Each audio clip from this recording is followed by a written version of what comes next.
ବୁଝାଇଥିଲି ପ୍ରତିଦିନ ମୋତେ ବି ମୋ ବୋଉ ଠାରୁ ଗାଳି ଖାଉଥିବା ଲୋକଟା ଏତେ ବଡ଼ ଖୁସି ଦିନରେ ନିଶ୍ଚୟ ମଦ ଖୋଜିବ।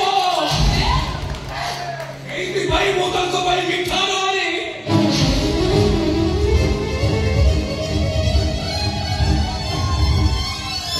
ଏଇ ମଦ ଆଣିଛି।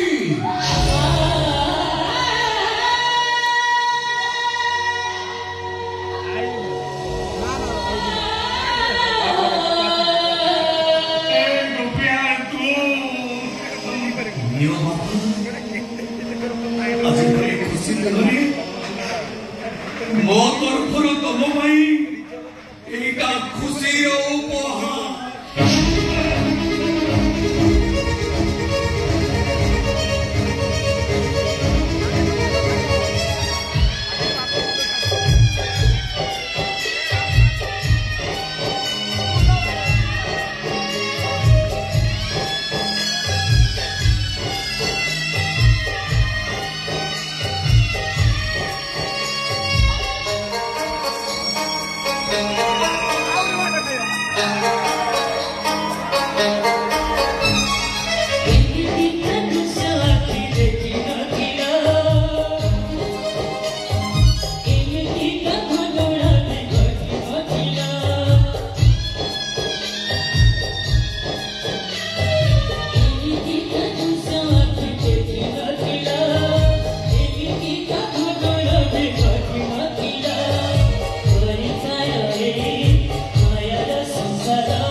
Thank you.